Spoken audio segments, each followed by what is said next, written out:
سلام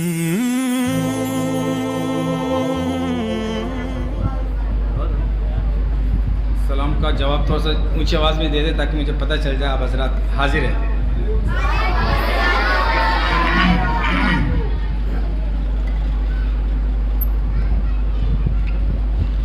ایک رباعی مصرع پیش کروں گا، انشاءاللہ اس سے آپ حضرات کے ایمان تازہ ہو جائے گا. اور بچے خاص طور پہ آپ حضرات، آپ لوگوں کو بولتا ہوں کہ آپ لوگوں کو سمجھ میں آیا یا نہیں آیا سبحان اللہ ضرور کہنا ہے، اور باقی حضرات سمجھ کر سبحان اللہ کہیے گا. شاعر کہتا ہے، ساری دنیا پہ ہماری ہی حکومت ہوتے، ساری دنیا پہ ہماری ہی حکومت ہوتے، ہم ہی سلطان جہاں ہم ہی تو غازی ہوتے، ہم ہی سلطان جہاں ہم ہی تو غازی ہوتے. آنکھ مسجد کی طرف کون اٹھا سکتا تھا، آنکھ مسجد کی طرف کون اٹھا سکتا تھا، آنکھ مسجد کی طرف کون اٹھا سکتا تھا. 5 وقتوں کے اگر ہم ہی نمازی ہوتے، 5 وقتوں کے اگر ہم ہی نمازی ہوتے، ساری دنیا پہ ہماری ہی حکومت ہوتے، ہم ہی سلطان جہاں ہم ہی تو غازی ہوتے. آنکھ مسجد کی طرف کون اٹھا سکتا تھا، 5 وقتوں کے اگر ہم ہی نمازی ہوتے، 5 وقتوں کے اگر ہم ہی نمازی ہوتے. درود شریف پڑھ لے، اللہم صلی علی محمد و علی محمد. اب حضرات ایک مرتبہ بلند آواز سے کہیں سبحان اللہ. کلام بالکل آسان لفظوں میں پیش کروں گا تاکہ آپ حضرات کو سمجھ میں بھی آئے، تاکہ سبحان اللہ بول سکے، تاکہ مجھے تھوڑا سا حوصلہ مل جائے. اب حضرات کو حوصلہ چاہیے اور کچھ بھی نہیں چاہیے. شاعر کہتا ہے، لے کر گئے تھے قلب میں نفرت حضور کی، لے کر گئے تھے قلب میں نفرت حضور کی، لے کر گئے تھے قلب میں نفرت حضور کی، لے کر گئے تھے قلب میں نفرت حضور کی، لے کر گئے تھے قلب میں نفرت حضور کی، لے کر گئے تھے قلب میں نفرت حضور کی. لوٹے عمر لیے ہوئے چاہت حضور کی،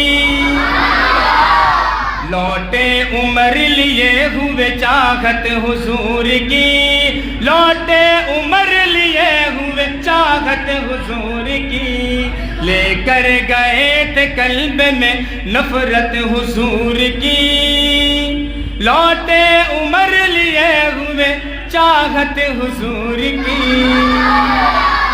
اور شاعر حضرت بلال حبشی رضی اللہ تعالیٰ عنہ کے بارے میں لکھتے ہیں، بہت خوبصورت شعر لکھا ہے، انشاءاللہ سن کر آپ حضرات کے ایمان ضرور تازہ ہوگا کہ نبی سے کس قدر محبت کرتے تھے وہ. صحرا کے تپتی ریت میں کھینچے گئے بلال، صحرا کی تپتی ریت میں کھینچے گئے بلال، صحرا کی تپتی ریت میں کھینچے گئے بلال، صحرا کی تپتی ریت میں کھینچے گئے بلال، صحرا کی تپتی ریت میں کھینچے گئے بلال، صحرا کی تپتی ریت میں کھینچے گئے بلال. نکلی نہ پھر بھی دل سے محبت حضور کی، نکلی نہ پھر بھی دل سے محبت حضور کی. لے کر گئے تھے قلب میں نفرت حضور کی، لوٹے عمر لیے ہوئے چاہت حضور کی، لے کر گئے تھے قلب میں نفرت حضور کی، لوٹے عمر لیے ہوئے چاہت حضور کی۔ میں دوسرا کلام پیش کروں گا، 2 شعر پیش کروں گا حضرات کے سامنے، زیادہ ٹائم لینا نہیں چاہوں گا کیونکہ یہاں مہمان خصوصی بیٹھے ہوئے اور بھی نعت خواں بیٹھے ہیں، میں نہیں چاہتا کہ میرے وجہ سے ان کے قیمتی وقت ضائع ہو جائے۔ تاریخی شعر ہے،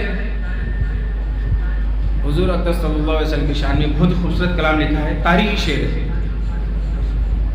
شاعر کہتا ہے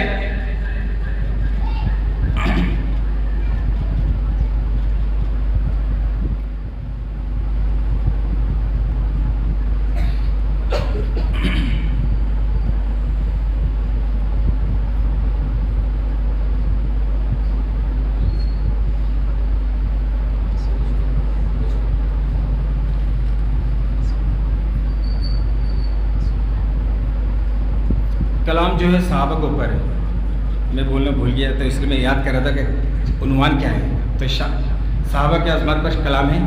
شاعر لکھتے ہیں خدائے پاک کی رحمت کہاں سے لاؤ گے، غور کیجئے گا، بہت ہی قیمتی شعر ہے۔ شاعر کیا لکھ رہا ہے، بہت قیمتی الفاظ سے لکھا ہے۔ شاعر کہتا ہے خدائے پاک کی رحمت کہاں سے لاؤ گے، خدائے پاک کی رحمت کہاں سے لاؤ گے، آگے جا کے حضرت کو سمجھ میں آئے گا۔ خدائے پاک کی رحمت کہاں سے لاؤ گے، نبی سے عشق کی دولت کہاں سے لاؤ گے، نبی سے عشق کی دولت کہاں سے لاؤ گے، خدائے پاک کی رحمت کہاں سے لاؤ گے۔ اب جو شعر پیش کرنے چلا ہوں، نبی کے پیارے صحابہ کو چھوڑنے والوں، نبی کے پیارے صحابہ کو چھوڑنے والوں، نبی کے پیارے صحابہ کو چھوڑنے والوں، بروز حشر شفاعت کہاں سے لاؤ گے، بروز حشر شفاعت۔ جو نبی کے صحابہ سے محبت نہیں رکھتا، بروز حشر میں اللہ ہی جانتے اس کا کیا حال ہوگا۔ نبی کے پیارے صحابہ کو چھوڑنے والوں، نبی کے پیارے صحابہ کو چھوڑنے والوں، نبی کے پیارے صحابہ کو چھوڑنے والوں، بروز حشر شفاعت کہاں سے لاؤ گے، بروز حشر شفاعت کہاں سے لاؤ گے۔ عمر کو عائشہ صدیق کو برا کہہ کر، عمر کو عائشہ صدیق کو برا کہہ کر، عمر کو عائشہ صدیق کو برا کہہ کر، عمر کو عائشہ صدیق کو برا کہہ کر، عمر کو عائشہ صدیق کو برا کہہ کر، نبی سے ملنے کی، نبی سے ملنے کی ہمت کہاں سے لاؤ گے، نبی سے ملنے کی ہمت کہاں سے لاؤ گے۔ آخری شعر، یہ جو سب حضرات بیٹھے ہوئے جن کے والدین ماں باپ زندہ ہیں، خاص طور ان کے لیے، اور جو دنیا سے چلے گئے، اللہ تعالیٰ ان کی مغفرت فرمائے۔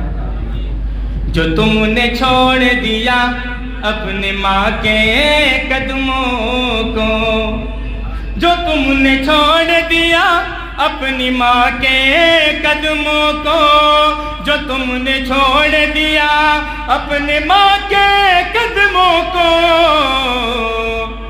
پھر اپنے حصے کی، پھر اپنے حصے کی جنت کہاں سے لاؤ گے، پھر اپنے حصے کی جنت کہاں سے لاؤ گے۔ جو تم نے چھوڑ دیا اپنی ماں کے قدموں کو، جو تم نے چھوڑ دیا اپنے ماں کے قدموں کو، جو تم نے چھوڑ دیا اپنے ماں کے قدموں کو، پھر اپنے